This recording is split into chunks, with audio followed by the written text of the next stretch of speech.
Good morning, students. In a previous class, we have seen the life cycle of a protozoan called Plasmodium, which was actually responsible for causing malaria, and the mosquitoes were just the vectors for transmitting this Plasmodium. Today, we'll discuss one more protozoan disease that is called amoeboisis. It is also called as amoebic dysentery. So, this is caused by a protozoan parasite called Entamoeba histolytica. So this is a protozoan which causes amoeboisis or amoebic dysentery. So these affects the large intestine of human. See, before that, here the Entamoeba histolytica exists in two forms. One is called a cyst form, which is an infectious stage, and they are non-motile. So one form you call it as a cyst form. So I told you these cyst forms are also infectious stage and they are non-motile. And the second form you call it as a trophozoid. Trophozoites, these are the mobile form of Entamoeba histolytica. So this cyst form somewhat looks spherical like this, whereas this trophozoid, it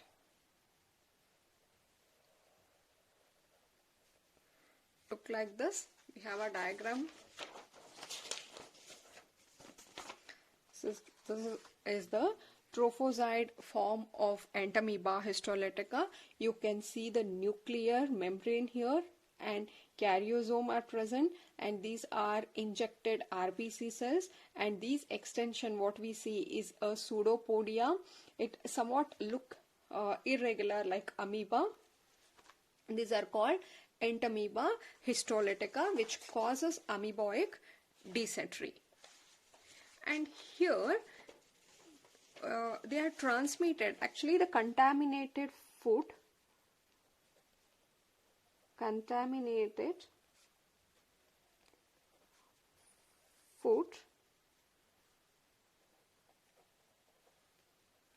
contain this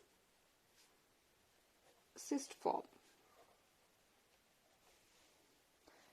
So food is now contaminated with the cyst form of Entamoeba histolytica. This will now enter to humans. Initially, it is ingested through the mouth, then it reaches to the stomach. In the stomach, they are resistant in the stomach. They are not destroyed. They survive in the stomach, then it moves to the intestine. In the intestine, the cyst form will now develop into a trophozoid form. Am I clear? So when it is initially injected into a human, it was in the cyst form. Once it enters the intestine, in the intestine, the cyst form will get developed into a trophozoid, and now these trophozoid will get colonized in the large intestine. It is in the colon, which is a part of a large intestine. These trophozoids get colonized, and in the colon portion only, these trophozoids will now develop the cyst. They produce this non-motile form called cyst, and now these cysts will be or they are removed from the human, or they get exit in the stool which is passed by this human, and now you can see the cyst form is in this stool. And this is how you can see here they affect the large intestine of man. I told you once they are injected, they reach to the intestine, and in the intestine they develop into a trophozoite stage, and they get colonized themselves in the a large intestine portion called colon. These are transmitted by houseflies, which as a mechanical carrier, and food contaminated with the cyst of entamoeba. See, this is what I told you, the cysts which are being released out. So they can be mixed up with the food and thereby contaminating the food, or the houseflies which sit on these stools can transmit this into the food or water, and this is how they are transmitted. And the symptoms being constipation, difficulty in passing the motion, abdominal pain or a cramp, stool with mucus and blood clots are common symptoms of amoeboic dysentery. Am I clear? Amoeboic dysentery, it is a disease which is caused by a protozoan parasite called entamoeba histolytica. Entamoeba histolytica exists in two forms. One you call it as a cyst form, which are non-motile, and another one is called as a trophozoite. So initially the food, meaning when they are mixed with this cyst, their contaminated food will reach to the intestine of human, from mouth to the stomach. In the stomach they will survive. Finally they reach into the intestine. In the intestine the cyst will get developed into a matured mobile form called trophozoites, and they themselves go and colonize in the colon of the large intestine, where these trophozoites will now produce a infectious stage called as a cyst, and these cysts are passed out from the humans with the stool. Right? Again, the cyst which is present in this can be injected into a healthy person, or it can be spread through the contaminated food.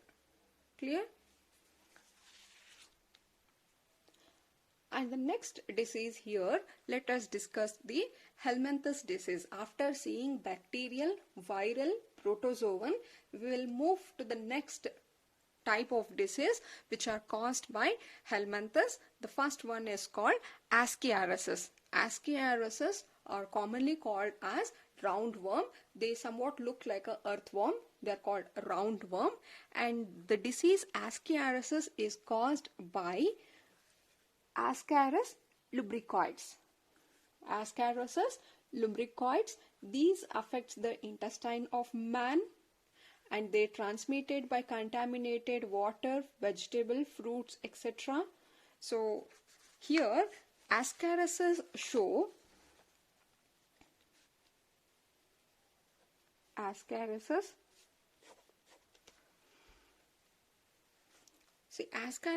show a very good sexual dimorphism, meaning you can easily distinguish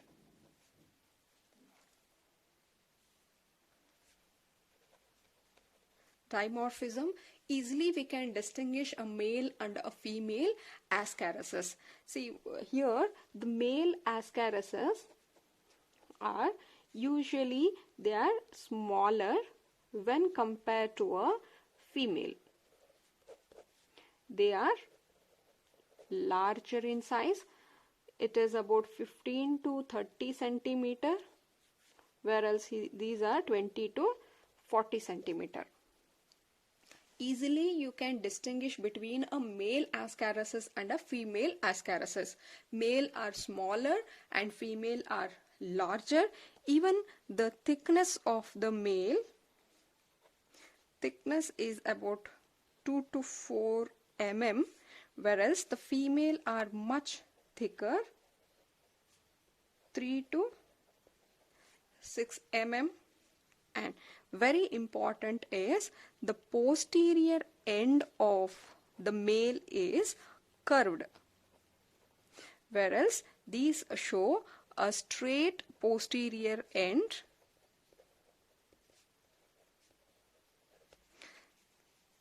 See, Ascariasis here.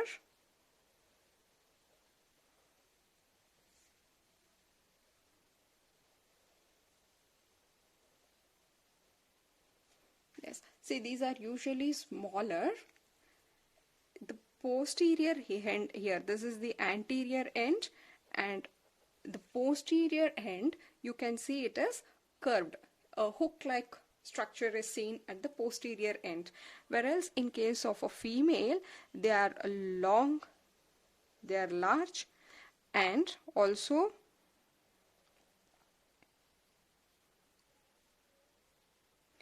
you can see here their posterior end is not curved like this. Instead, they have a straight posterior end. Apart from this, even at the posterior end, this portion, if you see, they will have a copulatory spicules like this. The male will have a copulatory spicules which is absent in case of a female. Female are just conical like this. The tip is conical. But in case of male, the tip shows this copulatory spicules. So these are the difference between a male and a female Ascariasis, which we are going to study in detail in our practical classes. And now moving on to the life cycle of this Ascariasis. The egg which are laid by the female Ascariasis will get fertilized with the sperms of a male Ascariasis, and these fertilized egg will now develop into a larva stage.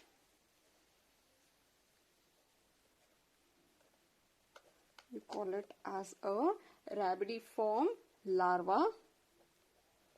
The fertilized egg will now develop into a larva stage, and these larvae will now go into the fruits, vegetables, or they can mix with the water. When these are consumed by human, when such fruits, vegetable or water which is being contaminated with the larva is consumed by the human, these larvae now enter into the human and then they reach to the intestine. They reach to the intestine, and from intestine they get moved into the blood capillaries. They move to the blood circulation. From there it reaches to the lungs, where they affect the alveoli cells. Then they get back into the bronchioles, bronchi, tracheae, pharynx, then esophagus, stomach, back to the intestine. They re-enter into intestine. Am I clear? They have entered into intestine. From intestine they moved to the blood circulation. From there they affected the lungs, and from lungs they back now enter into the intestine, and from this intestine they are released out in the fecal which is being excreted from this human. Now these fecal matters, these are the nitrogenous waste which is being excreted from the human, is now having this will have the larva stage of the parasite. Is the life cycle clear? Life cycles are not important. Just understand the disease name, caused by which organism, and what are the common symptoms. See here, these are affects the intestine of man. We have seen here it affects the intestine, then move to the blood, lungs, again re-enter into the intestine. Here this, when it infect, first time when it infect the intestine, you call it as a larva stage 1. When they infect the lungs, you call it as a larva stage 2, and finally when they re-enter into the intestine for the second time, you call it as a larva stage 3. Clear? So these are transmitted by contaminated water, vegetable, fruits, etc. Contamination, here you can see the fruits, vegetable, water have been contaminated with the larva of Ascaris. And the common symptoms of a person suffering from Ascaris is internal bleeding, muscular pain, fever, anemia, blockage of intestinal passage are common symptoms. See, internal bleeding is seen in case of not all the type of Ascaris. There are invasive and non-invasive type. In this case, it has not damaged the cells of the intestine, but in some cases what happens, these Ascaris which stay in the intestine will damage the epithelial cells of the intestine and thereby causing bleeding. Right? So now the second type of helminths disease is called filariasis or elephantiasis. So these are caused by a protozoan called Vicariae branchiafti and Vicariae malayi. They affect lymphatic vessels of the lower limbs and genital organ. See, an adult helminths can survive in the lymph system. So here we call it as, so they survive in, they meaning we are talking of Vicariae branchiafti and Vicariae malayi. So they get survive. The adult organisms here can survive only in humans. They survive in the lymph system. So now we know the lymph system are there to maintain the body fluid balance, and also they fight infections. So here what happens? So initially they are transmitted by biting of infected female mosquito here. See, what it does is, the mosquito, that is we are talking of a female mosquito, they transmit larva through skin. When they bite, the larva which is present in the mosquitoes are injected into a human through the skin, and then they reach to the lymph vessels. Yes, when these infected mosquitoes, that is a mosquitoes which carries the larva of Vicariae species, they bite to a healthy person. These larvae are injected into a person and they reach to the lymph vessel. In the lymph vessel, they grow into a adult, because now when it reached here, it was in the larva stage. Now they grow into a adult. An adult can survive or live for 5 to 7 years in the lymph vessel here, and now these adults will give birth to, that's a male and a female adult which has developed from the larva, will now give rise to a small immature larva stage called microfilariae. So now these microfilariae will migrate into bloodstreams. These are taken up by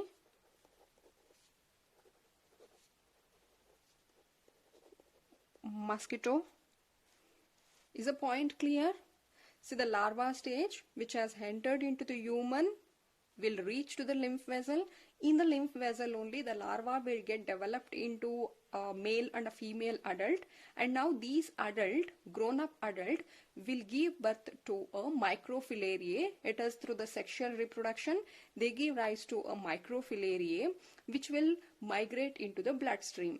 And now these microfilariae, I told you these microfilariae are immature larvae.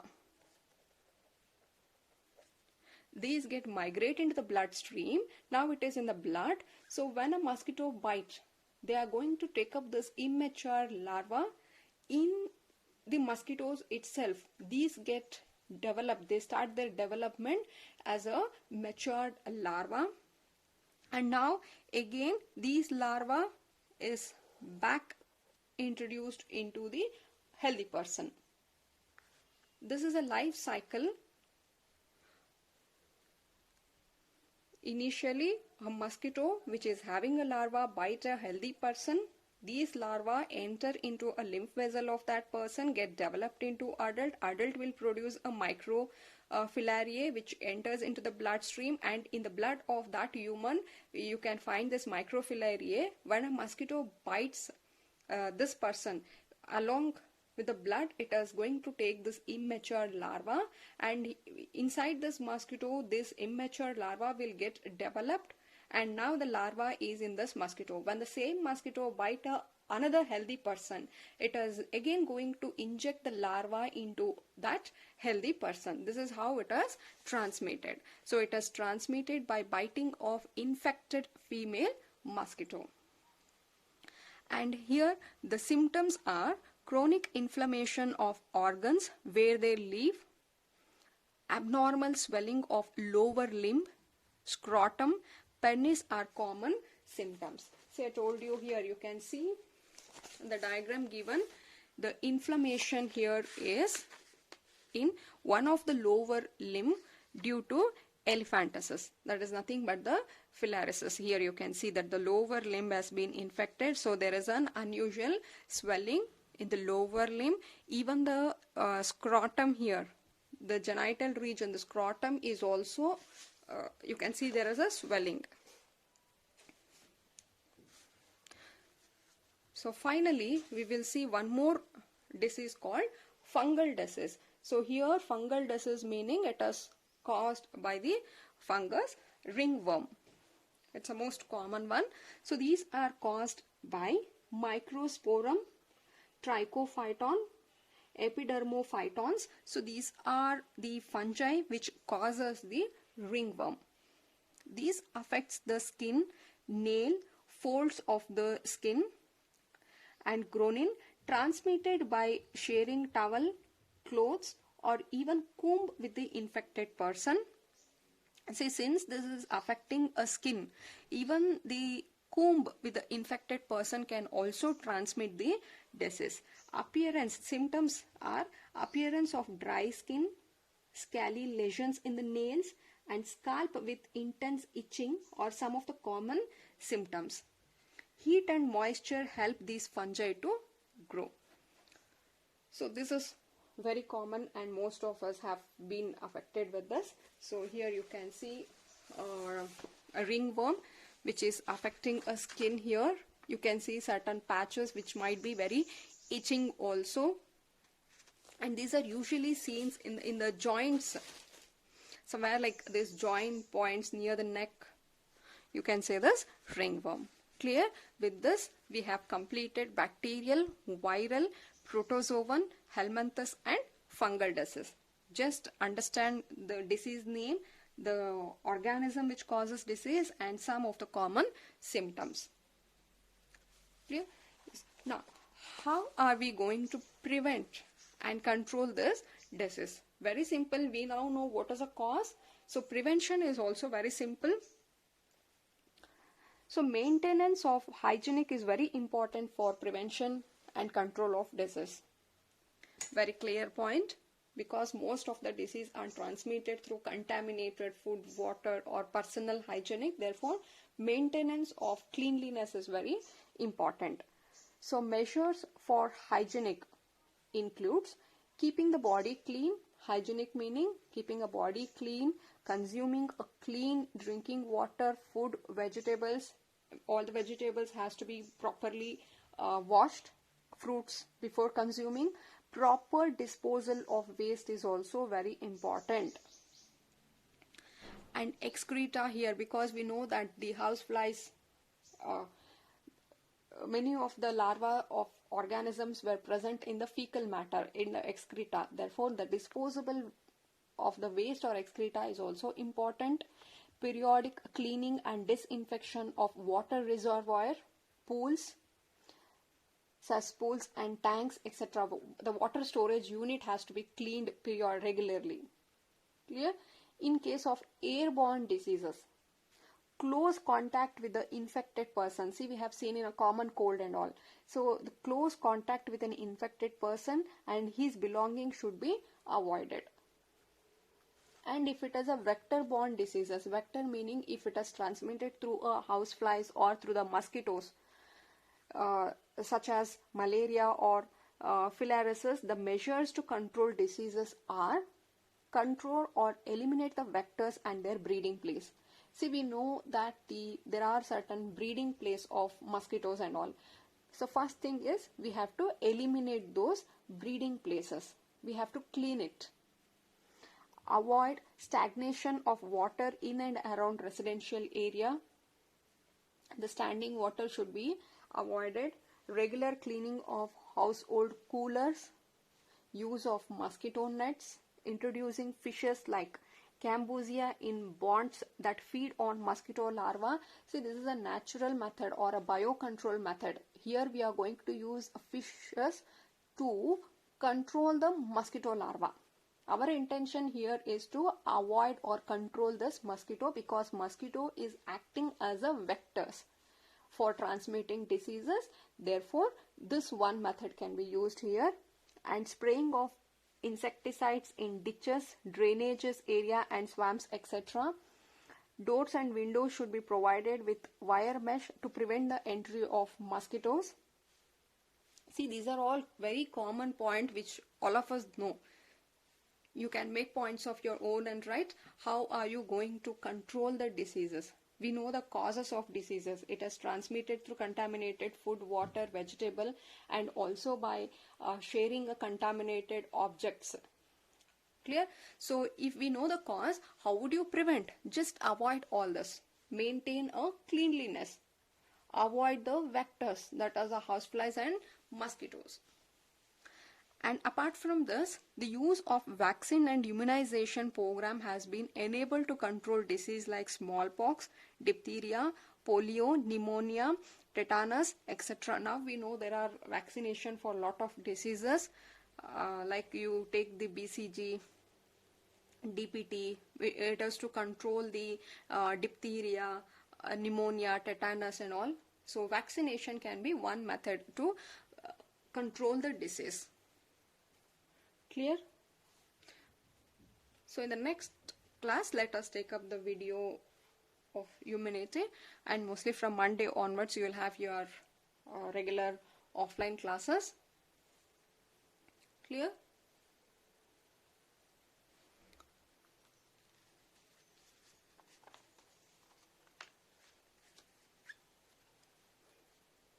Just go through your NCERT textbook once.